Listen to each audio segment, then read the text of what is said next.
क्रांति की शुरुआत हो गई थी। समाज में पूंजीपति का विकास तेजी से हो रहा था। पूंजीपति का विकास तेजी से हो रहा था और इस विकास के दौरान समाज दो भागों में बंटना शुरू हो गया। समाज में दो भाग में जो बटा वो पहला था पूंजीपति और दूसरा गरीब। पूंजीपति कुछ मुट्ठी भर थे, इसको आज अमीर भी कहते हैं। अमीर और गरीब वर्ग में विभाजित हो गया। यह इसका जो अंतर था वो काफी तेजी से बढ़ा और इसका जो अंतर है बढ़ता ही गया, यह अंतर घटा नहीं। और आज के समय में भी देखते हैं कि पूंजीपति और गरीब के बीच में जो डिफरेंस है काफी अधिक है। और यह जो कब हुई, औद्योगिक क्रांति के बाद हुआ। तो औद्योगिक क्रांति के बाद हुआ तो क्या है कि जब औद्योगिक क्रांति हुई, पूंजीपति और गरीब का जो विकास, पूंजीपति और गरीब का जो फासला था वो तेजी से बढ़ने लगा। ठीक है, तो विचारधारा, राजनीतिक विचारधाराओं का जो विचारधारक थे उनमें एक कार्ल मार्क्स थे। कार्ल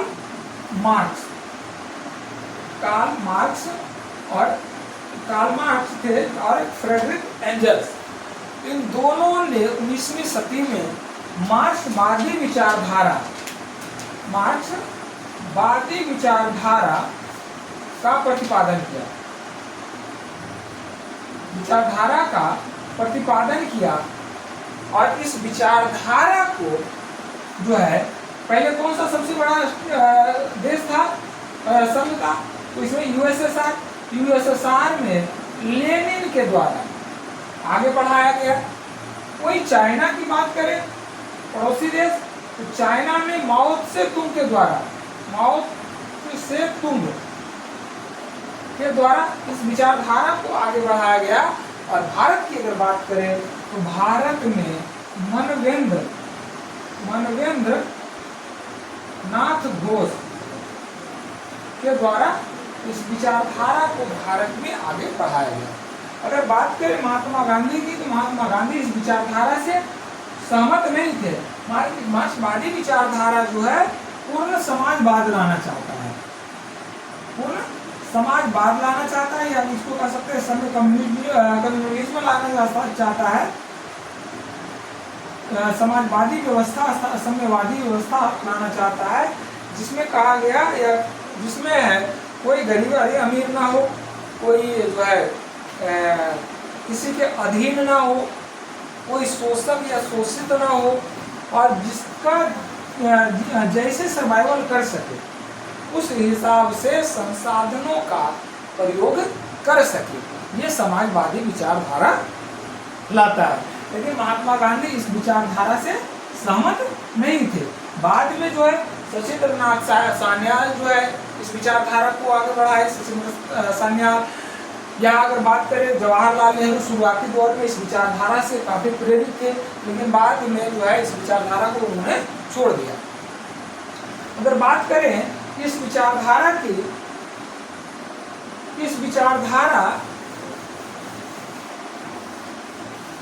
तो यह विचारधारा क्या कहता है, तो पहला इसको देखेंगे। कहता है कि मार्क्सवादियों का मानना या कार्ल मार्क्स का मानना है कि प्रकृति की हर वस्तु में अंतर विरोध होता है, कंट्राडिक्शन होता है। प्रकृति का हर वस्तु में अंतर विरोध होता है और यह अंतर विरोध चलता रहता है। क्या है? अंतर विरोध चलता रहता है। और इस वादी और प्रतिवादी दो पक्ष बनता है, वादी और प्रतिवादी। वादी और प्रतिवादी जैसे कोर्ट में भी जाते हैं तो कंट्राडिक्शन होता है, वकील के द्वारा कंट्राडिक्शन होता है, कंट्राडिक्शन अंतर विरोध होता है।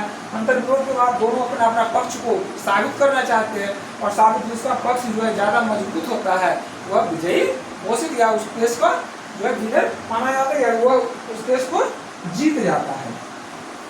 तो कहता है कि अगर इसमें प्रकृति के हर वस्तु में कंट्राडिक्शन है और इस कंट्राडिक्शन के चलते वादी और प्रतिवादी दो भाग में बंटता है।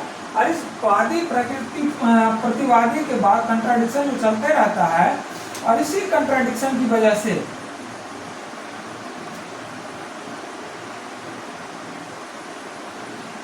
इसी कंट्राडिक्शन की वजह से विकास होता है। इसी कंट्राडिक्शन की वजह से क्या होता है? विकास होता है। राइट। अब कहता है कार्ल मार्क्स के अनुसार कहा जाता है कि विकास की प्रक्रिया में, विकास की प्रक्रिया औद्योगिक क्रांति शुरू हो गई है, विकास अब जो है तेजी से बढ़ रहा है। इस विकास की प्रक्रिया में कुछ लोग उत्पादन के मालिक बन जाते हैं। विकास की प्रक्रिया में ध्यान दीजिएगा, विकास की प्रक्रिया में, विकास की प्रक्रिया में कुछ लोग उत्पादन का मालिक बन जाते हैं।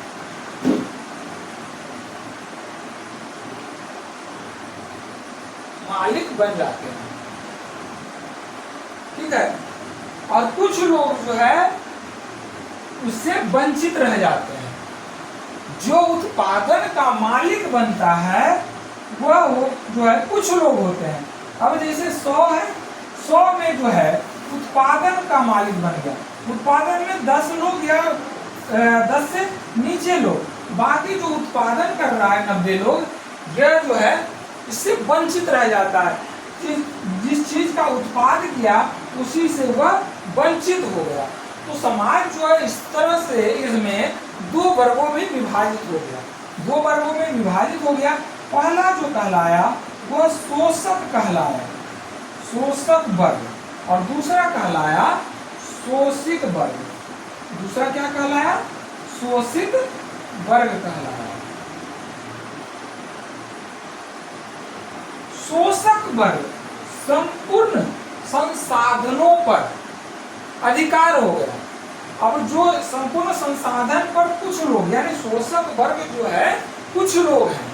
मार्क्सवादी विचारधारा कहता है कि ये जो शोषक वर्ग हैं ये पूंजीपति लोग हैं। ये पूंजीपति लोग क्या हैं? शोषक वर्ग हैं। और ये शोषित वर्ग जो है सर्वहारा वर्ग है।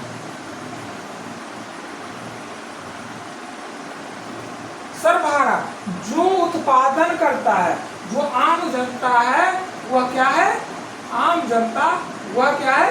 शोषित वर्ग है। यह क्या है? शोषित वर्ग है। तो समाज में पूंजीपति का जो है अधिकार संपूर्ण संसाधनों पर हो जाता है। फलतः क्या होता है? यह जो शोषित वर्ग होता है उस संसाधन से वंचित हो जाता है। राइट। कहता है कि शोषित वर्ग और शोषक वर्ग में समानता लाने के लिए कार्ल मार्क्सवादी विचारधारा के लोग कहते हैं कि शोषक वर्ग और शोषित वर्ग में समानता लाने के लिए जो है शोषित वर्ग के द्वारा या शोषित वर्ग संग्रहित होकर के एक क्रांति करे। वह क्रांति अगर हिंसात्मक रूप भी ले तो कोई बात नहीं है, हिंसात्मक रूप भी ले कोई बात नहीं है। उस हिंसात्मक रूप के बाद जो है वह हिंसात्मक रूप अगर लेता है उस क्रांति में तो बदलाव आएगा। और यह बदलाव के बाद जो है पूरा का पूरा जो है डिक्टेटरशिप स्थापित हो जाएगा। इसका शोषित वर्ग का फिर जो है एक ट्रांजिट काल आएगा, एक संक्रमण काल आएगा। उस संक्रमण काल के बाद जो है इस शोषित वर्ग के कुछ लोगों के द्वारा जो है पूरा का पूरा समाजवाद स्थापित हो सकेगा। ठीक है। मार्क्सवाद जो है आगे समझ में, संपूर्ण मार्क्सवादी विचारधारा कहता है कि यह जो है अभी जो समाज है उसमें उत्पादन पर कुछ लोगों का अधिकार हो जाता है। और इस कुछ लोग का तात्पर्य है पूंजीपति लोगों का। और इस पूंजीपति लोग का अधिकार हो जाता है और उससे क्या जो उत्पादन करते हैं अर्थात शोषित वर्ग वह उससे उस उत्पादन से वंचित रह जाते हैं, उस सुख से वंचित रह जाते हैं। अब जैसे है फैक्ट्री, बड़ा बड़ा फैक्ट्री चल रहा है, बड़ा बड़ा जो है फार्म है, उसमें क्या है, एक पूंजीपति का अधिकार है, उसका जो उत्पादन कर रहा है, जिसको सुख सुविधाएं के लिए चाहिए, वो सुख सुविधाएं जो है वो मिल नहीं पाता है। कोई जो है हॉस्पिटल में मर रहा है, तो कोई कहीं मर रहा है, कहीं कोई भूखा मर रहा है। तो इस तरह से जो है कार्ल मार्क्स कहता है, ये जो शोषित वर्ग है, शोषित वर्ग एक क्रांति करे संग्रहित होकर के, और इस क्रांति के बाद जो है समाज में बदलाव आएगा। बदलाव आएगा तो क्या होगा, डिक्टेटरशिप स्थापित होगा, किसका, इस शोषित वर्ग का। उसके बाद ही जो है ट्रांजिट काल के बाद समाजवाद का स्थापना या पूर्ण समाजवाद या सभ्यवाद की स्थापना संभव है। कार्ल मार्क्स जो है धर्म और राष्ट्र को, धर्म और राष्ट्र के कंसेप्ट को पूरी तरह से नकारता है। समाजवाद का जो विचारधारा के लोग हैं, धर्म और राष्ट्र के कंसेप्ट को पूरी तरह से नकार देते हैं। धर्म और राज्य कहता है कि धर्म जो है उस अफीम के समान है।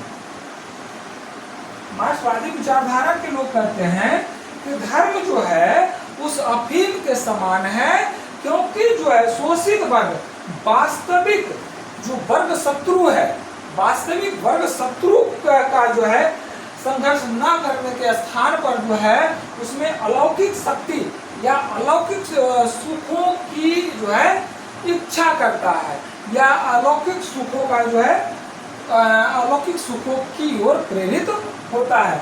यह जो है अफीम के समान, क्योंकि यह जो है वर्ग जो अंतर है, वर्ग शत्रु जिसको कहते हैं, क्लास एनिमी, वर्ग शत्रु से संघर्ष न करके जो है क्या करता है, वह अलौकिक जो इस लोक में ना हो, अलौकिक अलौकिक कहता है ना, तुम ये करो, भगवान की पूजा करो,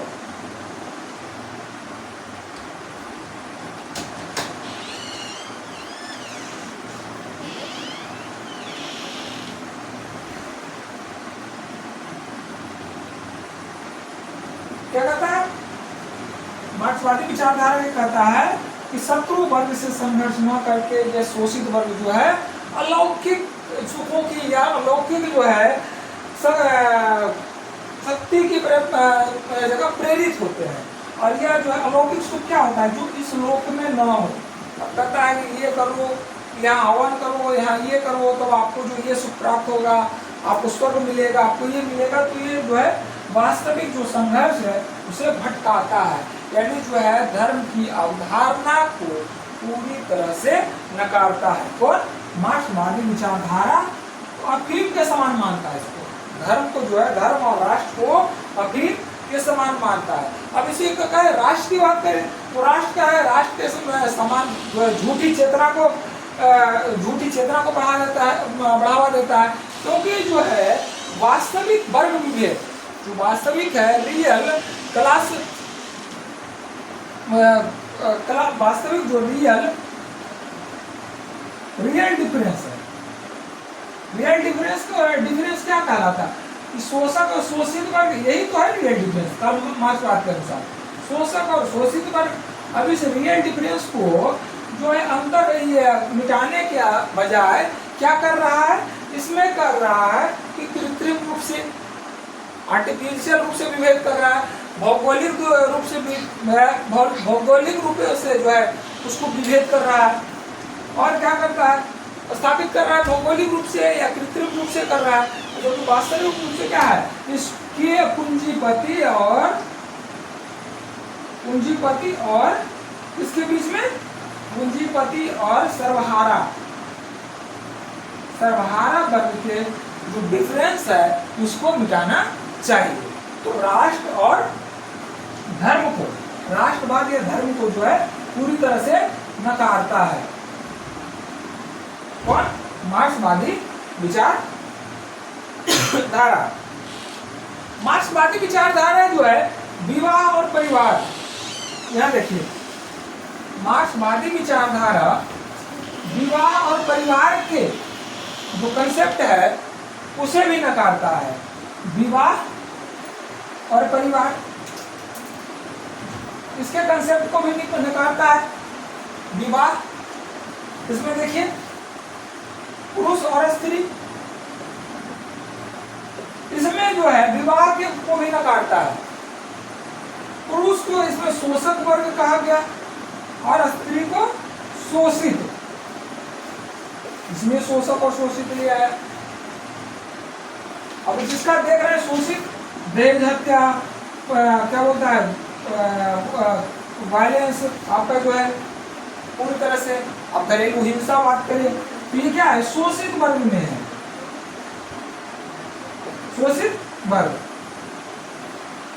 तो इस परिवारवाद और विवाह को भी यह जो है नकारता है, इसका कंसेप्ट है। इसका कंसेप्ट यही है सीधा कि पूंजीवादी को, कैपिटलिज्म को खत्म किया जाए, और कैपिटलिज्म को खत्म कौन करेगा, तो ये जो शोषित वर्ग है, ये शोषित वर्ग संगठित होकर के क्रांति करे। क्रांति चाहे हिंसात्मक रूप हो या अहिंसात्मक रूप हो, अहिंसात्मक तो हो नहीं सकता है, क्रांति अगर हिंसात्मक रूप हो तो भी कोई बात नहीं है। और क्रांति को करने के बाद जो है एक जो है डिक्टेटरशिप स्थापित होगा, और वह किसका, सर्वहारा वर्ग या शोषित वर्ग का डिक्टेटरशिप स्थापित होगा। उसके बाद समाज में एक बड़ा बदलाव आएगा और समाजवाद का स्थापना होगा। ठीक है, तो मार्क्सवादी